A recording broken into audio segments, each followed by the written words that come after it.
Positive Parenting Plus වැඩසටහන ආරම්භ කරන්නයි සූදානම් වෙන්නේ. ඉතින් බොහොම ගෞරවයෙන් සුපුරුදු විදිහටම පිළිගන්නවා මනෝවිද්‍යාඥ සමිතා ඇතුල්දර ආරච්චි මහත්මිය. ආයුබෝවන් ඔබතුමියට. පළවෙනි ප්‍රශ්නයම අනේ මැඩම් මගේ හිතේ පුදුම කලකිරීමකින් මම ජීවත් වෙන්නේ. මම දරුවාව ස්කූල් එකට දාලා ආවට පස්සේ මගේ හිත තියෙන්නෙම එතන. මට ඉන්නේ පුතෙක්. එයා ඉන්නේ එක වසරේ. ගෙදර අපි එක්ක නෑදෑයෝ එක්ක චණ්ඩිය වගේ ඉන්නවා. ඒත් ස්කූල් ගියාම හරි අහිංසකයි. කිසිම දරුවෙක්ට ගහන්න රණ්ඩු වෙන්න යන්නේ නැහැ. එයාගේ පන්තියේ ඉන්නවා තව පිරිමි දරුවෙක්. ඒ දරුවා මගේ දරුවාට ගහනවා. පොලිමේ ඉස්සරහින් හිටගත්තත් ගහනවා. ඒ ළමයා ඉන්න දෙන්නේ නැහැ මැඩම්. එයා එතනටම ඇවිල්ලා හැමතිස්සෙම එයාට ගහනවා. එතකොට මගේ දරුවා මුකුත් නොකිය පොලිමේ අන්තිමයා වෙන්න යනවා. වෙලාවකට තනියෙන් ඉන්නවා. දවසම ස්කූල් එකේ යාට තනියෙන් ඉන්න උනත් පුළුවන් මෙහෙම කරදර කරනවා නම් එයාගෙන් මම ඊයේ ඇහුවා ටීචර්ට හරි බබාගේ අම්මට හරි මේක කියලා ප්‍රශ්නේ විසඳලා දෙන්නද කියලා. එතකොට මගේ දරුවා එපා කියලා කිව්වා. එපා අම්මා මං කැමති නෑ ඔයා රණ්ඩු වෙනවට කියලා මගේ දරුවා කිව්වා. ඒ නිසා කාටවත්ම කියන්න එපා කියලා තමයි එයා කිව්වේ. එයාලා එහෙම කරාට මං අයින් වෙලා මං පාඩුවේ ඉන්නම් කියලා දරුවා කිව්වලු. අනේ මැඩම් මේකට මම මොකද කරන්නේ? මට හරි දුකයි මෙහෙම වෙනකොට මේ දරුවාට මෙහෙම පීඩා වෙන එකට. ඉතින් මගේ හිත තියෙන්නම දරුවා දාපු වෙලාවෙ ඉඳන් ඉස්කෝලේ කියලා සඳහන් කරලා තියෙනවා. හරි හසින්. දැන් මෙතනදී තමන්ගේ දරුවට ඒක කරදරයක් නැත්නම් එයා ඒක හැන්ඩල් කරගන්න ඕන නම් එයාට තනියෙන් වුණත් ඉන්නේ දුකෙන් නෙවෙයි නම් අපි දුවේ එහෙමනම් මෙතන ප්‍රශ්නයක් නෑ හසිනේ. ඒතකොට දැන් ළමයා කම්ප්ලේන් කරන අම්මා අරයා ගහනවා මට ඉන්න බෑ මට දුකයි මට යාළුවෝ නැහැ කියලා කියනනම් විතරයි අපි මේ ප්‍රශ්නට ඉන්වෝල්ව් වෙන්න ඕනේ. එහෙනම් මෙතන ඔබ වැරදි වැඩක් දැන් කරනවා. දරුවාගේ විදියකට ඒකට මුහුණ දෙන්න යනවා. ඒතර ඔබගේ මතවාදය දරුවට දාන්න හොඳ නැහැ. ඒතර ඔබ ඉන්නේ අනේ මගේ දරුවා පව්. අනේ අහිංසක මගේ දරුවා පැටියා. ඔහොම කියනවා ඇති අම්මලා.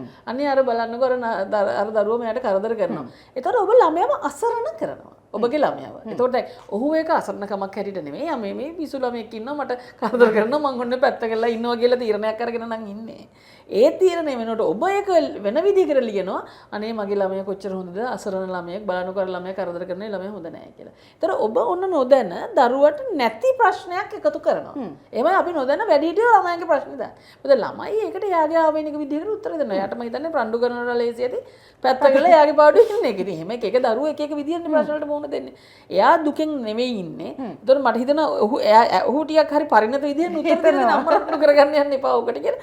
සහ දෙමව්පියෝ දරුවන්ගේ ප්‍රශ්න වලට නම් අත දාන්න එපා. ඇයි මම මේක වෙලාවක් කරගන්නවා. අපි දැන් WhatsApp groups තියෙනවා. ඒවට හෝම්වර්ක් දානවා. ගෙවල් ඒ ළමයින්ගේ ගහගත්තුව දානවා. ඊට පස්සේ අම්මලා තාත්තලා මේවට බැන ගන්නවා.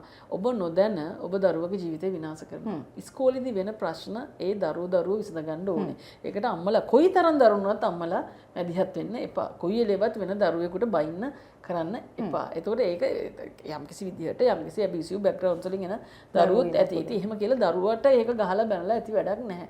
දරුවෝ දිහා ආදරෙන් බලන්න පොදුවේ. එතකොට ඔබගේ දරුවට හරියනවා. අපි පොදුවේ දරුවන්ට ආදරය කරන මිනිසුන්ගේ දරුවන්ට හරියනවා. අපේ දරුවට විතරක් අපි ආදරය කරලා අපේ දරුවට කොහොම හරි තියෙන පරිසරයෙන් උපරිම දේ අරන් දීලා අපේ දරුවගේ අනාගතය හදන්න විතරක් යන්න එපා. පොදුවේ දරුවෝ ගැන හිතලා පොදුවේ ආදරණීය ලෙස ඉන්න කෙනෙක්ගේ දරුවෝ හරියනවා. එතකොට මේ අම්මටත් මම කියන්නේ ඔබ බැඳියත් වෙන්න එපා. ඔහුගේ ප්‍රශ්නේ මේක. ඔහුට ඒක විසඳ ගන්න. ඒතකොට ඒකෙන් හිමින් සැරේ ඔහුගේ පෞරුෂයෙන් වර්ධනය හින්දා මේක ගැන කතා කරන එක නවත්තන්න. ඔහු ඇවිල්ලා ඔහුගේ දුකක් කිව්වොත් විතරක් ඒක අහගෙන ඉන්න. ඔබේ ඔපිනියන් එක, ඔබේ අදහස එක ගැන කියන්න එපා. එයා ස්ට්‍රෙස් එක, එයාගේ ස්ට්‍රෙස් එක යවා ගන්න යම් කෙනෙකුට කියන්න ආසයි.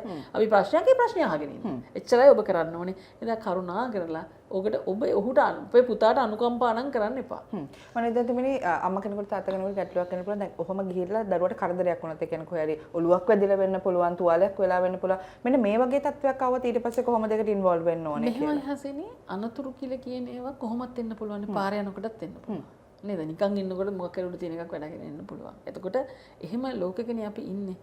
ඒතකොට මෙහෙම වෙයි කියලා හිතලා බය වෙලා අපි කරන ඇක්ෂන් වලින් වෙන හානිය වැඩි මොකක් කර අනතුරක් වුණාම බෙහෙත් තරම් දෙනවට වඩා. තේරෙනවද? අපි මොලයත් එක්කනේ වැඩ කරන්නේ. ඒතර හානියක් විය හැකියි අපේ ඇඟට හරි කොහෙට හරි ඔලුකට වැදුනා කියලා කියමුකෝ. එතකොට ඊට වඩා හානිය වැඩි අපි මේක මොකක් හරි වෙයි කියලා හිතලා ළමයාත් එක්ක ගනුදෙනු කරන්නේ.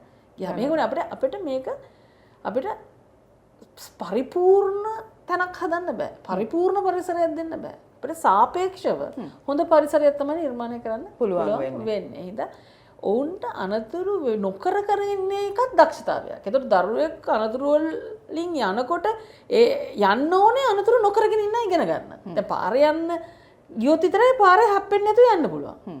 ඒතර පාරට එකපාරට දැම්මොත් පාරේ වාහන වලට හැප්පෙනවා නේ. දැන් සතෙක් වුණත් එහෙමනේ. ඒතර ඒවට පාරේ ගිහිල්ලා ඕනේ පාරේ යන්න ඉගෙන ගන්න. ඉතින් ඒ හින්දා සමාජයේ අනතුරු වලට භාජන වෙලා ඕනේ දරුවෝ ඉගෙන ගන්න. ඒතර ඒක ඇතුලේ ලොකු හානියක් නොකරගෙන ඉන්න එකත් දරුවෙක් වර්ධනය කරගන්න ඕනේ දක්ෂතාවයක්. හොඳයි අපි ඊළඟ ප්‍රශ්නයට යමු වෙන සූදානම් කරන්නේ. ප්‍රශ්නයට යනකොට මතක් කරන ඔබට මේ වගේ ඉංග්‍රීසි භාෂාවෙන් අපි සිංග්ලිෂ් වලින් ගැටලු අපිට යොමු කරන්නට එපා. මේ ගැටලු අපි තෝරගත්ත කෙටි නිසා. නමුත් ඔබ මේ විදිහට ගැටලු වෙනකොට අපිට ඉදිරිපත් කරන්න ටිකක් අමාරුයි. සිංහල භාෂාවෙන් පොඩ්ඩක් ටයිප් කරලා අපිට එවන්න කියලා බොහොම කාරුණිකව ඉල්ලනවා. මඩම් මගේ දුවට අවුරුදු 8යි. එයා රැට ඇඳේ චූ දානවා. ඉස්කෝලේදී විනාඩි 30න් 30ට වගේ වොෂ්රූම් යන්න ඕන වෙනවලු. ඒ වෙලාවෙම යන්න බැරි වුණොත් ඇඳුමේ යනවලු. ආය මැඩම් අතෙන් තද කරගෙන වෙලාවකට ඉන්නවා කියලාත් ටීචර් කියලා තියෙනවා. ඒ බයට ඉස්කෝලේ ගිහාම වතුර එක බොන්නෙත් නැහැලු. මං අද නවතී හෙට නවතී හිතුවට අඩුවේ එහෙම කියලා හිතුවට මැඩම් කිසිම අඩුවීමක් මේකේ දකින්න නැති නිසා බොහොම ගැටලු සහගත තත්වයක් ඇවිල්ලා තියෙනවා. මේක මානසික ගැටලුවක්ද කියලා තමයි ඒ අම්මා විමසලා තියෙන්නේ. මේක වෛද්‍යවරයෙකුට පෙන්නලා බෙහෙත් ගන්න ඕන තත්වයක්ද කියලාත් ඒ අම්මා අහලා තියෙනවා. නැත්නම් කාලයත් එක්ක අඩු වෙලා යනවද? පෙන්නනවා නම් මොන වගේ වෛද්‍යවරයෙකුටද අවශ්‍ය වෙන්නේ කියන එකත් ඔබතුමියගෙන් පිළිතුරක් බලාපොරොත්තු වෙනවා කියලා. දුවෙක්. අවුරුදු 8ක දුවෙක්.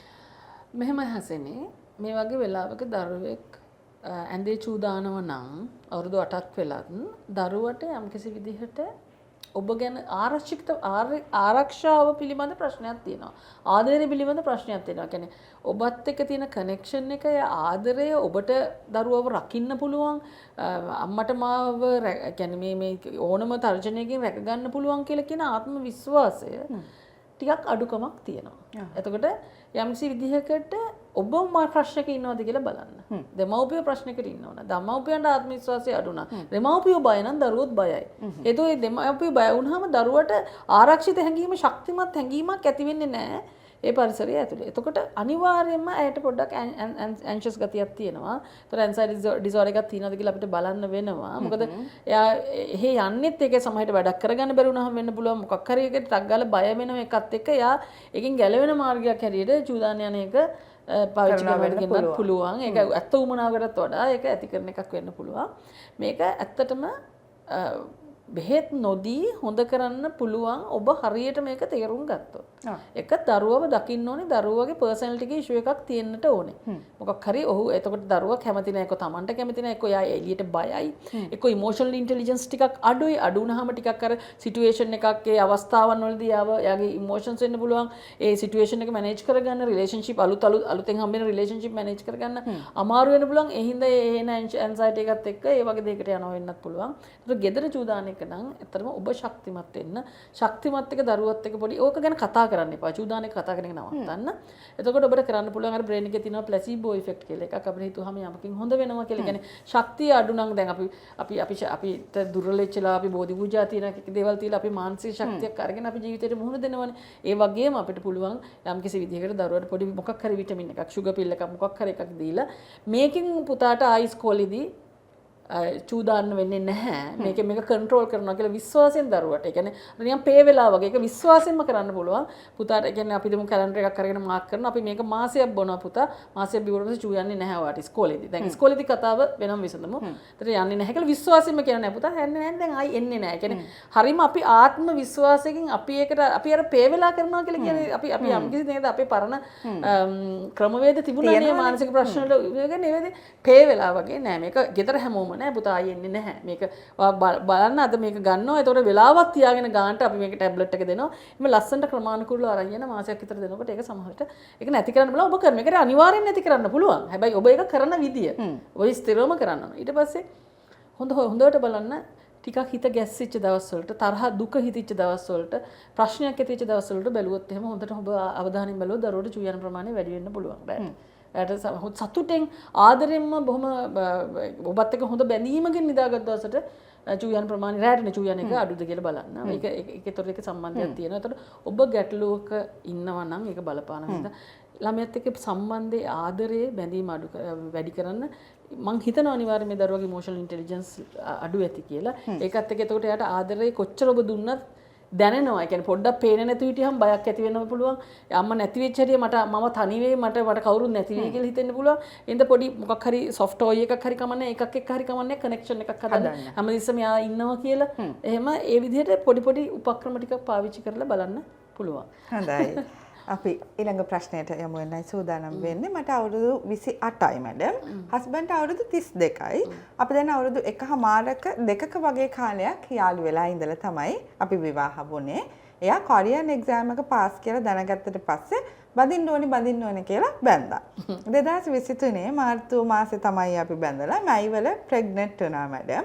සති 4න් වගේ හැබැයි මිස්කරේජ් එකක් සිද්ධ වුණා.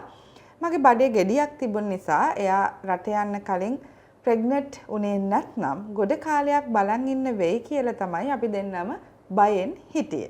හැබැයි වාසනාවකට වගේ මගේ කොළු පැටිය අගෝස්තු මාසේ වෙනකොට ආයෙත් මගේ කුසට ආවා. ඒ අතරේ දෙසැම්බර් මාසේ 26 වෙනිදා මහත්තයාට කොරියන් යන්න දින නියම වුණා. එතකොට දරුවට මාස 4යි. එහෙ ගියාට පස්සේ එයා ගොඩක් වෙනස් වුණා මැඩම්. වචනකින්වත් මං ගැන හොයලා බලන්න යට ගානක් තිබුණේම නැහැ. එයා හිතුවේ සල්ලි දුන්නාම ප්‍රශ්න ටික විසඳෙනවා කියලා. එයාව මට ඕනේ කාලේ එයා මගෙන් ඈතට ගියත් එයා එහෙම වෙනස් වෙයි කියලා මම හිතුවේ නැහැ මැඩම්. හැබැයි එහෙම නොවුන නිසා මමත් නිතරම එයා එක්ක රණ්ඩු කරන්න ගත්තා. පුතා හම්බුණත් එයාගේ වෙනසක් නැහැ. රණ්ඩු වුණාම එහෙම මට යන්න කියනවා ගෙදරින්. ඒත් මං ඉවසගෙන ඉන්නේ. එයාට තාත්තත් ඕනේ නේ කියලා. ඒත් මට වෙලාවකට හිතට හරි වේදනයි මැඩම්. මේ ගැටලුව එයාට නම් ගාණක් නැහැ. මම දැන් මොකද්ද කරන්න ඕනේ කියලා මට හිතා ගන්නත් බෑ. මේ වගේ වෙලාවක මම මොන වගේ තීරණයක්ද ගන්න ඕනේ කියලා තමයි ඔබතුමීගෙන් ඔන්න අහන්නේ. මාව තමයි අමාරු නෑ. මට තමයි මිනිස්සු බනින්නේ. මම කියුවේ අහලා තමයි ඔන්න කියන කතාව කියලා බනින්නේ. දැන් මෙහෙමයි හසිනේ. මේ වගේ දෙයක් තේරුම් ගන්න ඕනේ අපි සංකීර්ණව. ඒක තමයි අපි පෞල් ජීවිතය කියලා අද අපේ රටේ අපේ දුප්පත් රටවල විශේෂයෙන් ආර්ථිකය ප්‍රධාන කරගෙන තමයි තියෙන්නේ. ඕක කවුරු හරි ආයේ ආර්ථිකය ප්‍රධාන නැද්ද කියලා. ඔව් ආර්ථිකය ප්‍රධානයි. හැබැයි ජීවිතය කියලා කියන එක හරියට නිග්ලෙක්ට් වෙලා තියෙනවා. ඒතර මොකක් හරි කසාදයක් කරගෙන දරුවෙකුත් ඕනේ. ඒතර ප්‍රශ්න අහන්නේ මිනිස්සු කසාද බඳින්න නැද්ද කියලා අහනවා, දරුවා හදන්න නැද්ද කියලා අහනවා. ඒ දෙකක් තියෙනවා. ඊට පස්සේ දෙන්න දෙපැත්තකට යනවා. මේ ඊට පස්සේ ජීවිතේ දෙපැත්තෙන් දෙක ගෙවනවා. ඉතින් කසාද ජීවිතයත් තැන් දෙකක ගෙවන්න බෑනේ යාසනේ.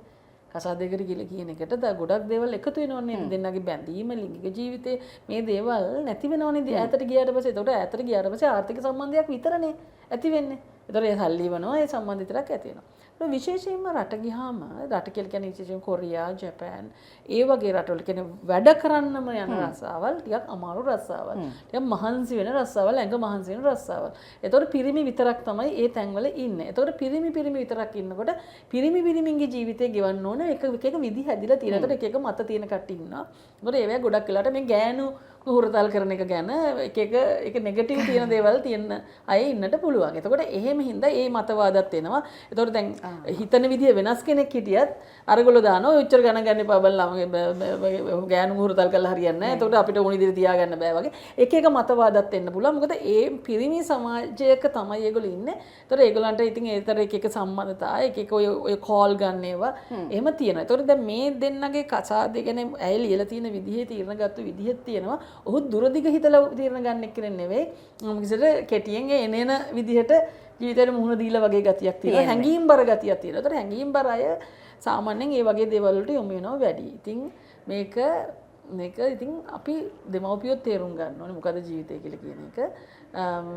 ඉතින් තරුණියෝ තේරුම් ගන්න ඕනේ කොහොම හරි මිනිස්සුක බඳගෙන ළමයෙක් හදාගත්තට මේ ජීවිතේ සතුට කියන එක හොයාගන්න බෑ කියලා. හින්දා ඇයට තියෙන්නේ මෙහෙමයි හදිසි දෙන්නත් එපා, තීරණ ගන්නත් එපා. දැන් ඔහු කතා කරනකම් බලන් ඉන්නත් එපා. ඔහුට වෙනම ජීවිතයක් තියෙනවා නම් ඔබත් දරුවත් එක්ක ජීවිතේ විඳින්න, ඔබත් රැකියාවක් කරන්න. සල්ලිත් එවනවා. ඔබත් රැකියාවක් කරන්න පටන් ගන්න. මොකක් හරි මේ ස්වයං රැකියාවක් හරි කමන්නේ. ආර්ථිකයක් ගොඩනගා ගන්න උදා ගන්න. ඔබත් ඔබ ජීවිතේ මෙහෙ ගෙවන්න දරුවත් එක්ක ලස්සනට ඔබ යාළුවෝ ටිකක් හදාගන්න. හදාගෙන ඔබත් ඔහුට බරක් වෙන්නේ නැතුව ජීවිතේ යම් කිසි දෙයකට ගෙවන්න බලන්න. ඒතර ඔබ ආත්ම විශ්වාසයෙන් ඔහුගෙන් යැපෙන්නේ නැතුව මානසිකව යැපෙන්නේ නැතුව ආර්ථිකව යැපුණාට කමන්නේ. ඒතර මානසිකව යැපෙන්නේ නැතුව ඉන්නකොට ඔහුට යමාටියට බයක් ඇති වෙන්න ඉඩ තියෙනවා. එහෙම බයක් ඇති වුණොත් ඔහු සමහරවිට ඊට වඩා අවධානයක් වෙන්න දෙන්න ඉඩ තියෙනවා. රණ්ඩු කරන එක මම කියන්නේ කාන්තාව කරන රෝඩ වැඩේ තමයි රණ්ඩු කරන එක. රණ්ඩු කරන මේ ප්‍රශ්න විසඳන්න බෑ. මොකද පිරිමිත් එක්ක රණ්ඩු කළා පිරිමහන්න බෑ. මොකද පිරිමි ඇවිල්ලා කතා කරන්න දක්ෂයි. ඒගොල්ලෝගේ බලය දානවා. මතවාදී බලය දානවා ගෑණින්ගේ ඉස්සර. ඒතර ගෑණිය පිස්සු වගේ කෑ ගහන්න ගන්නවා, දඟලන්න ගන්නවා, ගහන්න ගන්නවා. ඒතර ඒක ලැජ්ජයි. එතකොට තමන්ගේ තියෙන ආත්ම ගෞරවය නැති කරගන්න. ඊට හොඳයි කතා කරලා වැඩක් නැහැ. ගැහණුන්ට දීලා තියෙන දක්ෂකම තමයි අර ඒ කියන්නේ ඉවසීම අවශ්‍ය වෙලාවට කතා කරලා ලස්සනට අර පොඩි තේරෙනවද බොහොම ලයාන්විත විදිහට පිරිමින්ගේ ජීවිතය ඇතුළට රිංගලා ඒක කරව ගන්න එක ලස්සන සුන්දර විදිහකට කරව ගන්න එක තමයි ගෑනුන්ගේ විදිය. ගෑනුන්ගේ sannivedana ක්‍රම මාදිලිය. ඒතකොට ඒක පිරිමි මාදිලිය පාවිච්චි කරොත් එහෙම පිරිමිත් එක්ක ප්‍රශ්න විසඳගන්න බැහැ බොහෝ විට. එතන සඳහන් කරලා තිබුණා මනෝවිද්‍යාවට මේ නෙමෙයි. රට යන්න කලින් කොහොම හරි දරුවෙක් හදාගන්න කියන එක. ඇත්තටම මේ දෙන්න දෙපැත්තක ඉන්න දරුවෙක් හදාගන්න ඕනේද? අනේ මම දහසනේ මම දන්නේ නැහැ මිනිස්සු ජීවිතේ තේරුම් ගන්න තියෙන්නේ කොහොමද කියලා. අපි දරුවෙක් හදනකොට අපි මානසික හොඳට ඉන්න ඕනේ. එතකොට අපිට යම් ආර්ථිකයක් ඕන. එතකොට දරුවොත් එක්ක ජීවිතේ විඳින්න ඕනේ. නැතුව අර අපිට චෙක් ලිස්ට් එකක් තියෙනවා මෙන්න මේ ටික. හරි කසාදත් බැඳ වුණ දැන් හරි දරුවෙකුත් හදාගත්ත දැන් හරි ඕන දැන් රස්සාවකුත් තියෙනවා. දැන් ඕන ගෙයක් හදාගත්ත දැන් ඊට පස්සේ වාහනයක් ගන්න ඕන දැන් ඊට පස්සේ රටින් ඉඳලා මහන්සිලා මොකද බිස්නස් එකක් හදාගත්ත. ඔක චෙක් ලිස්ට් එකකට දුවනකොට එතකොට ආර්ථික බැඳීමක් වටේ තමයි යන්නේ. එතකොට ඔබ කපල් එකට විඳින්න දරුවම විඳින්න හම්බෙන්නේ නැහැ. සමහරවිට මම හිතන්නේ මේ දැන් ඕක හිර කරන අවස්ථාවලුත් තියෙනවා නේද? මහත්තයා යන හින්දා ළමයෙක් ටක් ගාලා හදලා එතකොට මෙයාට යන්න බෑනේ වෙන මොකක් හරි සම්බන්ධතාවලට යන්නේ නැහැ කියලා හිතන එකක්. ඊට පස්සේ එහෙම නැත්තම් දැන් ඔයා ගියාට පස්සේ මට තනි පාළුවේ දැනෙනවනේ. ඒතකොට දරුවෙක් ඉද්දි මේ හැබැයි එහෙම හිතන තත්ත්වය හරිද? නෑ වැරදි හසනේ ඉතින්. ඇත්තටම දරුවෝ කියලා කියන්නේ අපේ පාළු මකන් ඉන්න කට්ටියක් නෙවෙයිනේ. නේද? අපිට අනිත් අයගෙන් කතන්දර අහන එක නවත්තන්න ඉන්න කට්ටියකුත් නෙවෙයි. දරුවෝ කියන්නේ ජීවත් වෙන්න එන කට්ටියක් මේ ලෝකේ. ඒතකොට අපි ජීවත් වෙන්න ජීවිතේ විඳින්න දන්නේ නැතුව දරුවෝ කොහොමද හදන්නේ? අපි ජීවිතේ විඳව ජීවිතය ගැන කම්ප්ලේන් කර තරහ අරගෙන අපි ජීවිතේ විඳින්න දන්නේ නැතුව දරුවෝ හදනවා. අපි ජීවිතේ විඳිනවා නම් දරුවෝ සුන්දරව හැදෙනවා. ඒ විඳින්නවා කියලා කියන එක, ඒ වින්දනය කරනවා කියලා කියන එක ඈත් වෙන්න අපි අර චෙක් ලිස්ට් එකකට ආර්ථිකයක් වටේ හඹාගෙන යනවා මහන්සි. ඊට පස්සේ මොනවා තිබුණත් අපිට සතුට වෙන්න බෑ ඊළඟට. එතකොට තව වෙන අනියම් සම්බන්ධතා ඒ අනම්මනම් එතකොට ජීවිත ඇතුළට එන්නේ එතකොට එහෙම තමයි. තවත් සංකීර්ණ වෙලා තමයි නවතින්නේ. ඔබතුමී හැමදාම කියනවා අපි දිහා බලලා තමයි දරුවෝ හැදෙන්නේ කියලා. හොඳයි අපි ඊළඟ ප්‍රශ්නයට යමු වෙන්නයි සූදානම් වෙන්නේ. අද දවසේදී අපිට ඉදිරිපත් කරන්න වෙන අවසාන ප්‍රශ්නය. මැඩම් මම අවුරුදු 25යි. මම යාළු වෙලා බැන්දේ. මට ඉන්නම අවුරුදු 5ක බබෙක්. යාළු වෙලා ඉන්න කාලේ ඉඳලා මට මගේ පෙම්වතා හරියට ගැහුවා. කියන්නේ දැන් හස්බන්ඩ් හරියට ගැහුවා පහර දුන්නා. නමුත් එයාගේ අම්මයි තාත්තයි නැති නිසා මම එයාට මාර විදියට ආදරය කළා. අන්තිමට මටම එපා වෙලා මම අයින් වුණා. පස්සේ මගේ පස්සෙන් ඇවිත් යම් කිසි මේ ඩ්‍රග් එකක් බීලා හොස්පිටල් එහෙම ඉඳලා ගොඩාක් ප්‍රශ්න දාලා අපේ ෆැමිලි එකටම මං ගැන බැරදි කිය මාව නැති කරනවා කිව්ව නිසා මං ආයෙත් මගේ දෙමව්පියන් ගැන හිතලා එයත් එක්ක නැවතත් විවාහ වුණා. මට දැන් හිතෙනවා මොකක් හරි වෛරයක් පිරිමහ ගන්නද මන්ද මාව බැන්දේ කියලා. නමුත් දුව ලැබුණට පස්සේ ටිකක් ගහන එක අඩු වුණා. මාත් ගහද්දි පොලිසියට ගිහින් අයින් වෙන්න ගියත් එතනින් සාමදාන කරලා හැමදාම එවනවා මැඩම්. මං කොච්චර ගියත් එතන ගියාම මේ මිනිස්සයා අඬද්දි මගේ හිත උණු වෙනවා. තරහ ගියාම අහුවෙන එකෙන් මට ආයෙ ගහනවා. දැන් ටිකක් අඩුයි. ඒත් මේක සමහර වෙලාවකට මට පීඩනයක් මැඩම්. මගේ අම්මට තාත්තට බනිනවා. මං එයාලගේ ගෙදර අයට ගොඩක් හොඳට සලකනවා මැඩම්. මේත් එයා කැමති නැහැ අපේ ගෙදර අයට රුපියලකින් හරි උදව් කරන්න. මට දුක හිතෙනවා එහෙම කියනකොට. මට දුව නිසා යන්න හිතෙන්නෙත් නැහැ මැඩම්. මගේ දුවත් කියනවා දැන් නම් අපි තාත්තව දාලා යන් අම්මේ කියලා. ඒත් මට ඉස්සරහට මූණ දෙන්න වෙන ප්‍රශ්න නිසා මට බයක් දැනෙනවා. මම එහෙම ගියොත් මම මොකද්ද කරන්නේ කියන එක ගැන. මගේ තාත්තා මට කියන්නේ ඉන්න බැරි නම් නීතියෙන් අයින් වෙලා එන්න කියලා. ගුටි කන්න එපා කියලා. මං කොච්චර යා වෙනුවෙන් හිටියත් එයා කිසිම ආදරයක් මට පෙන්වන්නේ නැහනේ මැඩම්. අඩු ගානේ අපි අතර වැඩි ලිංගික සම්බන්ධතාවයක්වත් නැහැ. මට හිතෙන්නෙත් නැහැ. එයා මගේ ළඟට එද්දි මට එයා කරපුවා මතක් වෙනවා. එතකොට මම මොකක් හරි ලෙඩක් කියලා අයින් වෙනවා. මගේ දුවට මට හොඳට උගන්වන්න ඕනේ මැඩම්. එයාට මේ ප්‍රශ්න ලොකු වෙද්දි මනසට බලපෑමක් කරයිද කියලා එයා අහලා තියෙනවා. දරුවට මං උගන්වන්න ගියත් එයා මං දරුවට බනිද්දි මට එයා ගහනවා දරුවා ඉස්සරහදීම. එහෙම කියලා දෙන්න එපා කියලා කියනවා. හැබැයි එයා පොත්තරන් කියලා දෙන්න ගියාම ළමයාට හොඳටම පාර හිටින්නම ගහනවා. ඉතින් මම ළමයාටත් දැන් ගෙදරදී උගන්වන්නේ නැහැ මැඩම්. මම මොකද්ද දැන් කරන්න ඕනේ? මම ඔබතුමියගේ වැඩසටහන් ගොඩාක් කලින් ඉඳන් බලන්නේ. මට ඉස්සර කේන්ති ගියා මැඩම්. ඔබතුමියගේ වැඩසටහන් බලලම මම දැන් ගොඩාක් කේන්ති යන එකත් අඩු කරගෙන ජීවිතේ හදාගෙන ඉන්නවා කියලා සඳහන් කරලා තියෙනවා. මෙහෙම අවස්ථාවකදී හසනේ එක තමයි දිගින් දිගටම පීඩාවට පත් වෙන රිලේෂන්ෂිප් එකක ඉන්නකොට ඒක දකිනකොට දරුවට එතකොට එකක් දරුවා අනවශ්‍ය ලෙස එයාගේ මොළය පාවිච්චි කරනවා මේ දෙන්නගේ ප්‍රශ්නේ විසඳන්න. එතකොට එක එක විදිහවල දරුවගේ අනාගතයට අනිවාර්යයෙන් මේක බලපානවා. එතකොට කොහොම බලපානවද කියලා කියන එක ඒක අපිට සෑහෙන කල් යනවා ඒක තේරුම් ගන්න කොයි විදිහට බලපාලද කියලා. එතකොට එකක් තමයි අම්මා තීරණයක් ගන්නව නැතුව පීඩාවට විඳින පීඩාවට පත් වෙනවා දිගින් දිගටම දකින්නකොට දරුවට ටික ටික අම්මා ගැන තියෙන ගෞරවය නැති වෙලා යනවා. එතකොට දැන් තාත්තගේ පීඩාව වැඩි ඉඳ තාත්තත් එක්ක තරහ වෙන්න පුළුවන්. මොකද යම් කාලෙකදී තාත්තත් එක්ක යාළු වෙලා අම්මත් එක්ක තරහ වෙන්න පුළුවන්. අම්මගේ පැත්ත තාත්තගේ පැත්ත ගන්න. ඉතින් තියෙන මොකද ඕනම ප්‍රශ්නයකට පිළිතුරක් තියෙන්න ඕනේ. වැඩිහිටියන් පුළුවන් ගන්න පිළිතුර ඒ ප්‍රශ්නේ විසඳලා විසඳගත්ත කියලා දකින්න. ඒතර අලුත් ප්‍රශ්නයක් ඇති වෙන්න පුළුවන් නමුත් එකම ප්‍රශ්න එකම දර්ශනයේ ගැටුම හැමදාම තියෙනකොට දරුවට එපා වෙනවා. එකක් තමයි දරුවා සමහරලාට දැන් ඔය අවුරුදු 5ක ළමයා අම්මා අයින් වෙන්න කියලා කියනවා කියලා කියන්නේ දරුවා සෑහෙන අත්දැකීම් රාශියක් මේක ඇතුළේ ලැබලා තියෙනවා. ඒතර දරුවා මේ කියන්නේ මේ රිලේෂන්ෂිප් එක පවත්වා ගන්න එක ගැන සෑහෙන හිතලා තියෙනවා. මොකද අවුරුදු 5ක ළමයෙකුට එහෙම තත්ත්වයක් එහෙම දෙයක් කියන්න පුළුවන් කියන්නේ. ඒතකොට අනිත් එක තමයි දැන් මේ අවුරුදු 5 ළමයෙකුට මේ දෙමව්පිය මෙහෙම ගගා උගන්වන්නේ. අවුරුදු 5 ළමයෙක් මොනවද අකුරු ලියන්නේ? අකුරු ඉගෙන ගන්න මොනවද? අවුරුදු 5 ළමයෙක් ජීවිතේ විඳින්න ඕනේ, එළියට ගිහිල්ලා මේ පරිසරය විඳින්න ඕනේ. වතුර වෙන්න පුළුවන්, ඉර වෙන්න පුළුවන්, හුළඟ වෙන්න පුළුවන්, නේද මුහුද වෙන්න පුළුවන්. මේ ජීවිතයේ ක්‍රියාකාරකම් අනිත් ඒවා වැල්ලි, මඩ මේවා අත ගාගා ඒක ජීවිතේ විඳිනවා මිසක මොකක් හරි ගගහලා ළමයට උගන්වන්න යන්න එපා. එතකොට ළමයාට විහිළුවක් එනවා දෙන්නවා. එතකොට ඔය දෙන්නටම ගෞරවයක් ඇති වෙන්නේ නැහැ. හින්දා මෙහෙමයි අම්මලත් කියනවා නම් එන්න කියලා. එතකොට යම්කිසි විදිහකට ඔබට ආර්ථික හයියක් නැතුව ඇති ඕනම දෙයක රිස්ක් එකක් තියෙනවා හසිනේ. ඉතින් ඒ රිස්ක් එක ගන්න අපිට පුළුවන් වෙන්න ඕන. රිස්ක් එක අරගෙන දෙමව්පියන්ගේ උදව් තියෙනවා නම් වෙනම ජීවත් වෙන්නත් පුළුවන්. ඔය කොහොමවත් මේක මේ ගතිකයේ මේ හස්බන්ඩ්ගේ එක වෙනස් වෙන්නේ නැති නිසා. එතකොට එහින්දා හැබැයි අඬන්නේ නැතුව දුක් වෙන්නේ නැතුව ඔබ කේන්ති ගන්නේ නැතුව ජීවිතේ යම්කිසි විදිහකට යම් අරමුණක් ඔස්සේ තමනුත් ඉගෙන ගනිමින් තමනුත් යම්කිසි විදිහට තමන්ගේ පෞරුෂය ගොඩනගා ගනිමින් ආර්ථිකයක් හොඳට ගොඩනගා ගනිමින් දරුවට හොඳ අනාගතයක් දෙන්න අම්ම කෙනෙකුට බැරි කමක් නැහැ. මම දැන් වෙන්නේ දැන් මම මේ ප්‍රශ්නේ යලිත් බැලුවේ. දැන් එයාට අවුරුදු 25ක ගෑනු ළමයි. අවුරුදු 5ක දරුවෙකුත් ඉන්නවා. මම හිතන්නේ පළවෙනි පාර 20 වෙනිද බැඳලා දෙන්නේ නේ. 18න් 20න් වගේ තමයි බඳින්න ඕනේ. ඉතින් තරුණයිනේ හසිනේ. මං හිතන්නේ තරුණත් කාලේ මේ අවුරුදු 40ක මේ කාන්තාවක් කියන කතාවක් නෙමෙයිනේ අවුරුදු 25ක තරුණියක් කියන කතාවක් නං. තව කොච්චර කල් ගුටි කන්නද? සමහරවිට එන්න වැඩිත් වෙනවා. එතකොට ලිංගික සම්බන්ධයක්වත් නැහැ කියලා කියන්නේ. එතකොට සමහරවිට සැක කරන්නත් ගන්නවා. තව ටික දවසක් ගියාම මොකද මෙයා දැන් 25 නෙමෙයි 30 35 වෙනකොට තමයි මේ ලස්සන වෙලා ගැහණු ලස්සන වෙලා පරිපූර්ණ වෙලා එන්නේ. එතකොට යම් කිසි දෙයකට ওই තත්ත්වයන් වැඩි වෙන්නත් ඉඩ තියෙනවා.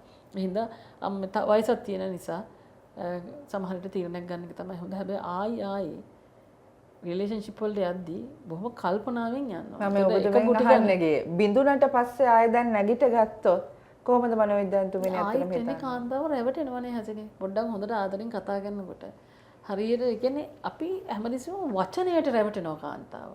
නෑ පිරිමියෙක් ක්‍රියාවෙන් හොයන්න. පිරිමියෙක් නෙමෙයි ගෑණියෙක් වුණත් ක්‍රියාවෙන් හොයන්න. පුද්ගලයා හැසිරෙන විදිහ.